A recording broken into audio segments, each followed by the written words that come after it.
राज्य ग्राम्य विकास संस्थान श्री राजेश कुमार सिंह जी, आयुक्त ग्राम्य विकास श्री GS प्रियदर्शी जी, आज के इस कार्यक्रम में उपस्थित प्रदेश भर से आए हुए हमारे सभी मुख्यमंत्री आवास योजना के लाभार्थीगण और उपस्थित भाइयों बहनों, आज 15 नवंबर है, जनजातीय गौरव दिवस। महान स्वतंत्रता संग्राम सेनानी,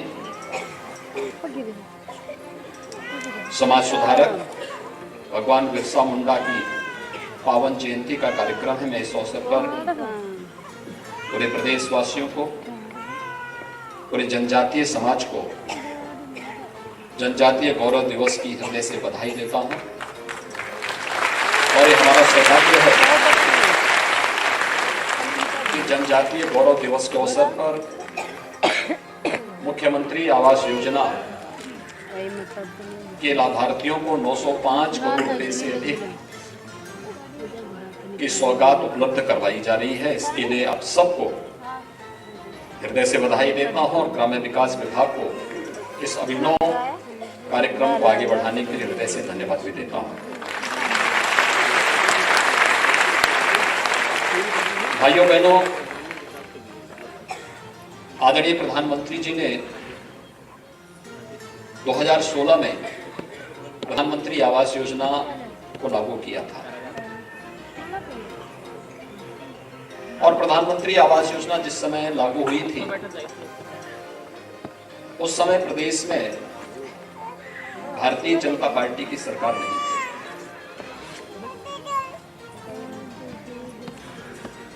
राज्य सरकार ने अपने स्तर पर प्रस्ताव भी नहीं भेजे।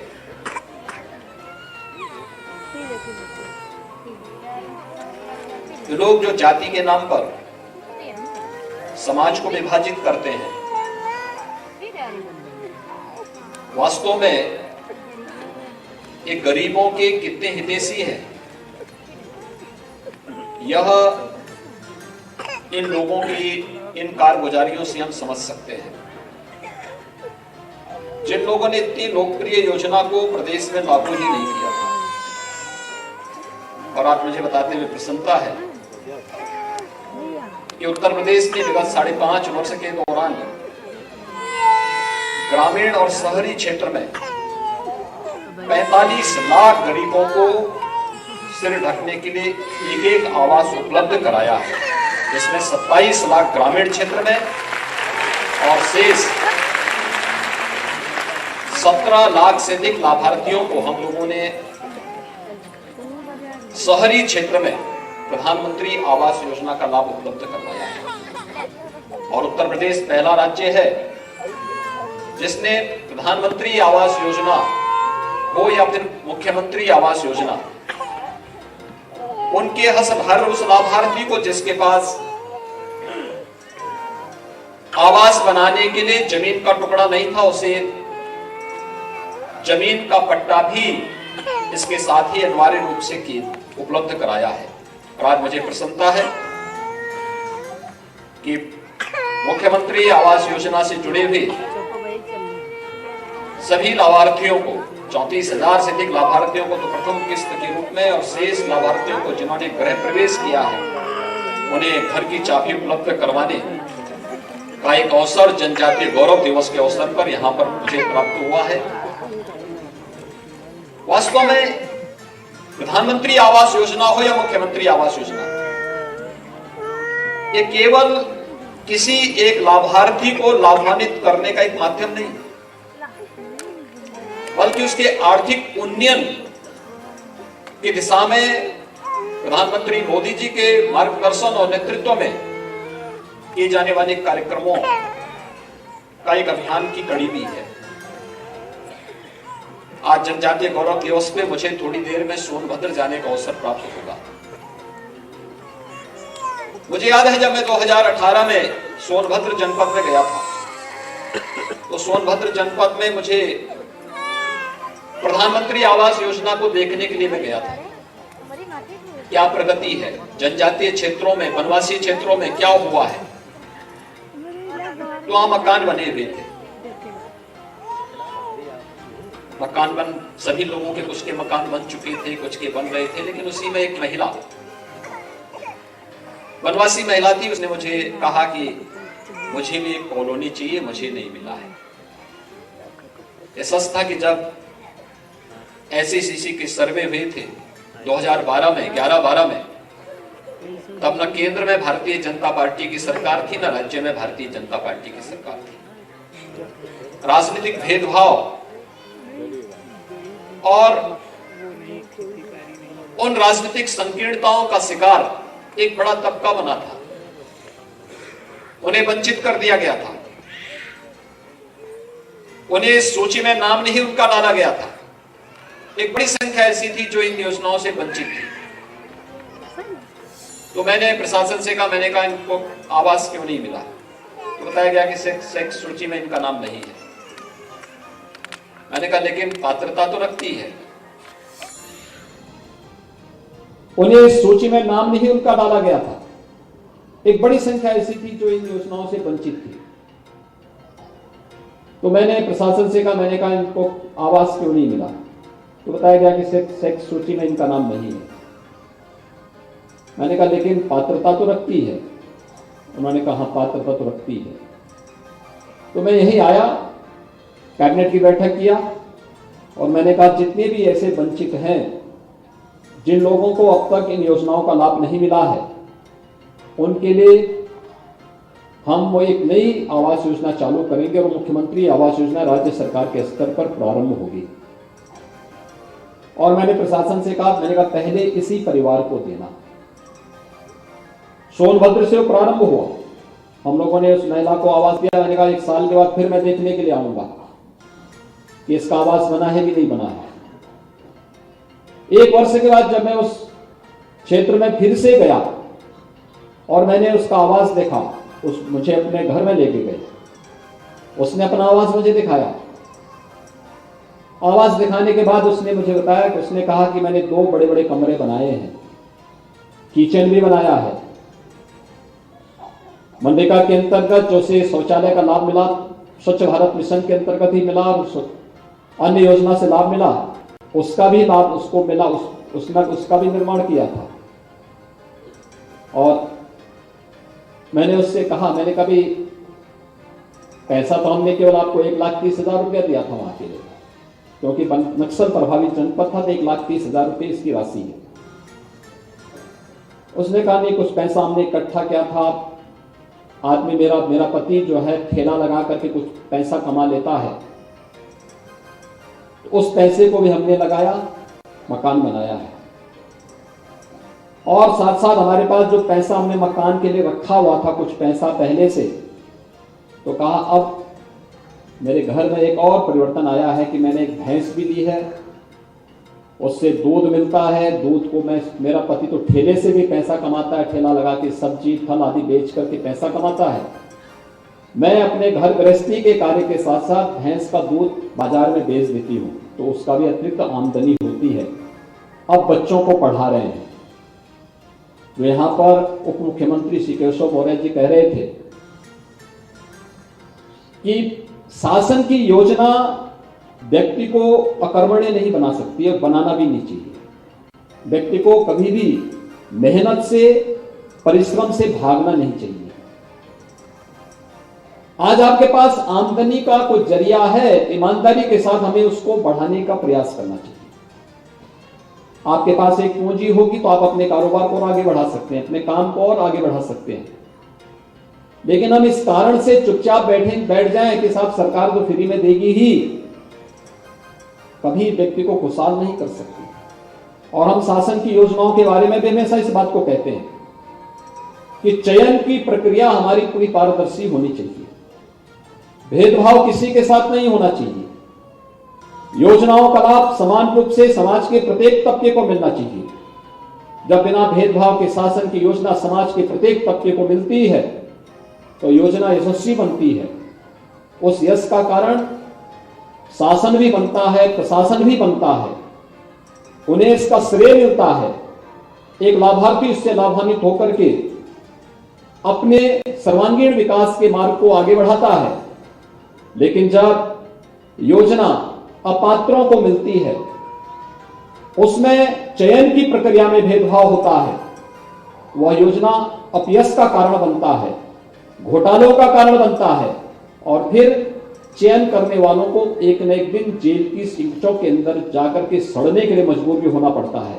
और इसीलिए इतनी पारदर्शी व्यवस्था के अंतर्गत हम लोगों ने प्रदेश में बड़े पैमाने पर 1,63,00,000 से अधिक परिवारों के लिए हम लोगों ने शौचालय बनाए। कोई भेदभाव की शिकायत नहीं, जो भी लाभार्थी था, जिसके पास नहीं था, उन सबको दिया। जिनके पास चयन की प्रक्रिया में नहीं भाग ले पाए, फिर सर्वे करके उनको उपलब्ध करवाया गया। आवास योजना से जो लोग वंचित थे, उन सबको आवास उपलब्ध करवाया गया और जिनका नाम सूची में नहीं था, ऐसे सभी लोगों को, जैसे आजादी के बाद मुझे आश्चर्य होता है, मुसहर जाति के लोग शासन की सभी प्रकार की योजनाओं से वंचित थे। हम लोगों ने अनिवार्य रूप से किया कि मुसहर जाति के हर परिवार को जमीन का पट्टा के साथ ही उन्हें आवास की सुविधा का लाभ भी मिलना चाहिए। हम लोगों ने अनिवार्य रूप से किया, बंदे गांवों में निवास करने वाले लोग बड़े पैमाने पर रहते थे। लगभग 54 ऐसी बस्तियां थी जिन्हें आजादी के बाद किसी भी प्रकार की सुविधा का लाभ नहीं मिला, कोई सुविधा नहीं मिली। यहां तक कि आजादी के 75 वर्ष के बाद विगत वर्ष जब पंचायत के चुनाव हुए थे, पहली बार उन्होंने अपना ग्राम प्रधान चुना, अन्यथा उनको देश की संविधान के द्वारा प्रदत्त अधिकार, वोटिंग राइट भी नहीं मिल पाई थी। हम लोगों ने उसके लिए आंदोलन किया था। मुख्यमंत्री बनने के पहले मैं उनके इस आंदोलन के साथ जुड़ा हुआ था। हम लोगों ने उनके लिए वनाधिकार कानून में भी संसद में संशोधन करवा करके उन्हें अधिकार दिलाने की बात की, लेकिन दुर्भाग्य है कि 2006-07 में वनाधिकार कानून में संशोधन होने के बाद भी प्रदेश ने उसे लागू नहीं किया और जिसके कारण 54 से अधिक बस्तियों में जिन्हें आजादी के बाद कोई सुविधा का लाभ नहीं मिल पाया था, उन्हें कोई भी आवासीय पट्टे नहीं मिल पाए थे। एक भी परिवार के पास अपना पक्का मकान नहीं था, किसी के पास राशन कार्ड नहीं था, किसी को पेंशन की सुविधा का लाभ नहीं मिलता था, किसी को राशन की सुविधा का लाभ नहीं मिलता था, बिजली नहीं थी, पक्की सड़क नहीं थी, स्कूल नहीं था, स्वास्थ्य की कोई सुविधा नहीं थी, पेयजल की कोई सुविधा नहीं थी। आज जब मैं कुछ देर के बाद सोनभद्र जाऊंगा तो वहां पर भी बड़े पैमाने पर हम लोग वनाधिकार कानून में संशोधन के फलस्वरूप वहां के जनजातीय समुदाय को जो पट्टे मिलने हैं, जमीन के पट्टे मिलने हैं, आज उसका आवंटन के कार्यक्रम को भी वहां पे लोग उसका शुभारंभ भी करेंगे। आखिर ये सुविधाएं पहले क्यों नहीं मिली? मुसहर है, थारू है, बनटांगिया है, चेरो है, कोल है, बुंदेलखंड में सहरिया है, ये सभी जातियां वंचित थी, शासन की इन सभी योजनाओं से वंचित थी। और मुझे प्रसन्नता है कि प्रधानमंत्री आवास योजना से वंचित उन सभी परिवारों को हम लोगों ने मुख्यमंत्री आवास योजना से लाभान्वित करने का कार्य किया। अब तक 1,08,000 से अधिक परिवारों को योजनाओं से लाभान्वित किया गया है और शेष अन्य जितने भी बच्चे इस योजना से आएंगे, दिव्यांगजनों को, कुष्ठ रोगियों को, उन सभी को इसके साथ जोड़ने का कार्य भी हो रहा है। वास्तव में इन लाभार्थी परिवारों को जब इन योजनाओं का लाभ मिला, ये योजना उसके कारण यशस्वी भी हुई। लेकिन भाइयों बहनों, यहां पे एक और, जिस परिवार में महिला लाभार्थी है, उसका मालिकाना अधिकार उसी महिला को उपलब्ध करवाया गया। जहां पर महिला नहीं है, पुरुष है, वहां पर उसको उसके बाद उपलब्ध करवाया गया। लेकिन आजादी के 75 वर्ष तक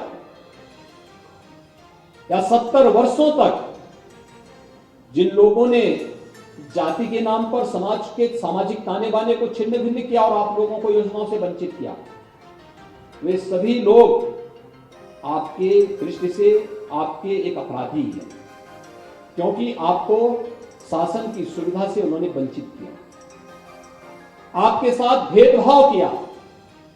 आपको वोट बैंक तो बनाते थे, लेकिन शासन की योजनाओं से वंचित भी करते थे। उस समय आपने देखा होगा, आखिर आजादी के 70 वर्षों तक किसी गरीब को शौचालय क्यों नहीं मिल पाया, बिजली का कनेक्शन क्यों नहीं मिल पाया, उज्ज्वला योजना में रसोई गैस का कनेक्शन क्यों नहीं मिल पाया, आपदा के समय हर गरीब को फ्री में राशन की सुविधा का लाभ क्यों नहीं मिल पाया, हर गरीब को स्वास्थ्य की बेहतर सुविधा के लिए 5 लाख रुपए का आयुष्मान भारत और मुख्यमंत्री जन आरोग्य योजना का लाभ क्यों नहीं मिल पाया। बेटियों की भ्रूण हत्या की शिकायतें तो आती थी, लेकिन कन्या सुमंगला योजना या बेटी पढ़ाओ और बेटी बचाओ और बेटी पढ़ाओ का कार्यक्रम क्यों नहीं लागू हो पाया। कारण साफ है, वे केवल जाति वर्ग के आधार पर समाज को बांट करके, सामाजिक ताने बानों को छिन्न भिन्न करके आपको योजनाओं से वंचित करना चाहते थे। और यही कारण है कि वे कभी भी अच्छे ढंग से ईमानदारी पूर्वक शासन की व्यवस्था को नहीं चला पाए। और यही कारण है कि आजादी के 75 वर्ष का जब महोत्सव पूरा देश आयोजित कर रहा है, तो पूरे देश के अंदर केवल हर व्यक्ति की जबान पर प्रधानमंत्री मोदी जी का नाम है, इसलिए क्योंकि हर व्यक्ति जानता है कि आजादी के बाद पहली बार ईमानदारी के साथ बिना किसी भेदभाव के हर गांव, हर गरीब, हर किसान, हर नौजवान, हर महिला और समाज के प्रत्येक तबके को योजनाओं का लाभ मिला। वो प्रधानमंत्री मोदी जी के आने के बाद प्राप्त हुआ। और भाइयों बहनों, आज प्रधानमंत्री मोदी जी के उसी विजन को आगे बढ़ाने के लिए ग्राम्य विकास विभाग के द्वारा ये मुख्यमंत्री आवास योजना की सौगात की एक किस्त आप सबको उपलब्ध कराई जा रही है। इसमें भी पैसा आपके पास अब नगद हस्तांतरण नहीं हो, ये पैसा सीधे आपके अकाउंट में जाता है, बैंक अकाउंट में जाता है। और मैं आप सबको इस बारे में एक बात फिर से कह सकता हूं, पूरे प्रदेश वासियों से मैं कहूंगा कि प्रधानमंत्री आवास योजना हो या मुख्यमंत्री आवास योजना या शासन की कोई भी योजना, किसी भी मीडिएटर को बीच में मत आने दीजिए। लाभार्थी के चयन के लिए ये किसी कर्मचारी, किसी अधिकारी, किसी अन्य सड़क छाप व्यक्ति को यह अधिकार नहीं दिया गया है कि वह किसी का चयन करे। और शासन की व्यवस्था बहुत पारदर्शी तरीके से चल रही है। और खासतौर पर जो मिडिलमैन बीच में आ जाते थे, दलाल आ जाते थे, एजेंट आ जाते थे, उनके चक्कर में कभी पड़ने की आवश्यकता नहीं। आप जाइए, संबंधित विभाग के कार्यालय में जाइए, वहां पर जाकर के उन योजनाओं की जानकारी लीजिए, किन किन योजनाओं से आप लाभान्वित हो सकते हैं, उन योजनाओं के तहत आवेदन करिए और योजना का लाभ स्वयं ही आपके घर तक पहुंच जाएगा। इसके लिए किसी के सामने हाथ फैलाने की आवश्यकता नहीं है, किसी के सामने हाथ फैलाने की आवश्यकता नहीं, और स्वतःस्फूर्त भाव के साथ आपके पास योजना आएगी। क्योंकि जब योजना बनती है, योजना बनने के बाद जब उन योजनाओं को लागू किया जाता है, आज कितनी योजनाएं बनाई गई है। बेटी पैदा होने के साथ ही स्नातक तक की पढ़ाई वह कर सके, वहां पे तो फ्री में व्यवस्था है ही। सरकारी स्कूलों में बेटी के बेसिक एजुकेशन में यानी प्राथमिक विद्यालय में प्रवेश के साथ ही उसके लिए धनराशि मुख्यमंत्री कन्या सुमंगला योजना के साथ हम उसके अकाउंट में पैसा भेज दे रहे हैं। यूनिफॉर्म फ्री में दे रहे हैं, बैग दे रहे हैं, बुक्स दे रहे हैं, स्वेटर दे रहे हैं, जूते मोजे उपलब्ध करवा रहे हैं, ये सभी चीजें उनको उपलब्ध करवा रहे हैं। और बेटी अगर शादी योग्य हो गई है, दहेज के भाव में शादी नहीं हो पा रही है, तो मुख्यमंत्री सामूहिक विवाह की योजना के माध्यम से भी बेटी की शादी में सरकार स्वयं कन्यादान करने के लिए खड़ी हो जाती है। और उस अभियान के साथ जोड़ने के लिए आज ये डबल इंजन की सरकार कार्य कर रही है। और उस कार्यक्रम के साथ जोड़ने के लिए युवाओं के लिए ढेर सारी योजनाएं चल रही है। कोरोना कालखंड में मैं देख रहा था, हमारा बहुत सारा युवा कोचिंग के लिए बाहर जाता था, आज उसको कोचिंग के लिए बाहर नहीं जाना। मुख्यमंत्री अभ्युदय योजना प्रदेश के अंदर है। और मुझे अभी मैं देख रहा था, उत्तर प्रदेश लोक सेवा आयोग के परिणाम आए हैं। लोक सेवा आयोग के परिणाम में मैं देख रहा था कि 43 बच्चे उस कोचिंग में, जिन्होंने उस कोचिंग का लाभ लिया था, उनका ही सिलेक्शन हुआ।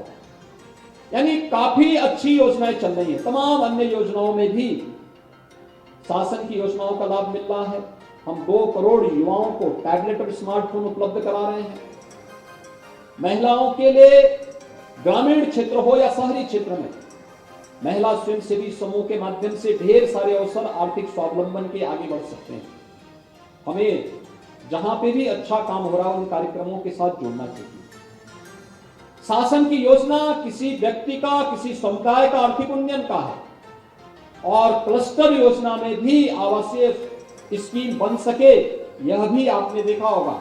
हम लोगों ने लखीमपुर खीरी में थारू जनजाति के लोगों के लिए एक योजना बनाई। एक जगह पर ही जमीन आरक्षित करते हुए उन सबके आवास बनाए गए, उनके लिए स्कूल बनाया गया, उनके लिए मार्केट भी बनाया गया। वहां पर जो भी उस योजना से जुड़ सकते थे उन सबको इसके साथ जोड़ने का कार्य हुआ है।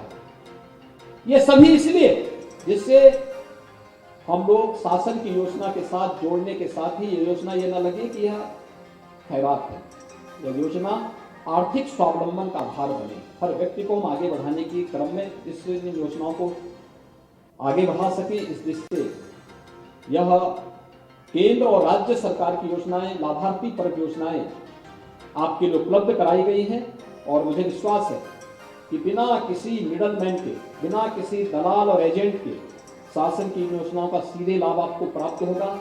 इन योजनाओं के माध्यम से कार्य करते हुए हम और भी अच्छे मेहनत से, परिश्रम से शासन की योजनाओं को सफल बनाने और समाज के उन्नयन के साथ साथ अपने परिवार के उन्नयन के लिए भी हम लोग कार्य करेंगे। इस विश्वास के साथ मैं एक बार फिर से जिन लोगों ने अपने गृह प्रवेश किया है आज अपने घरों में, उनको भी, जिन लोगों ने आज प्रथम किस्त प्राप्त की है, ये पूरी मेहनत से कार्य करें।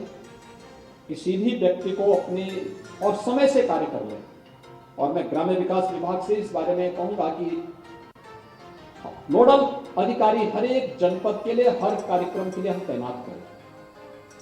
पैसा मिलते ही उसका कार्य प्रारंभ हो जाए, समय से कार्य प्रारंभ हो जाए और कार्य समय पे बने और फिर समय पे दूसरी किस्त भी चली जाए। 2 किस्त के बीच में बहुत ज्यादा समय न रहे, जिससे समय पे मकान बन सके। और ये प्रसन्नता है कि जो पहले हम लोगों ने एक वर्ष का समय रखा था, उसको 6 महीने के अंदर ग्राम्य विकास विभाग ने सीमित करने की एक कार्य योजना तैयार की है। ये लागू हो जाएगी तो बहुत सारे परिवारों को आगे बढ़ने में, ईज ऑफ लिविंग के लक्ष्य को प्राप्त करने में सफलता प्राप्त होगी। आज के इस अवसर पर मैं एक बार फिर से आप सबको हृदय से बधाई देता हूं, आप सबकी प्रति शुभकामनाएं देता हूं। धन्यवाद। जय हिंद।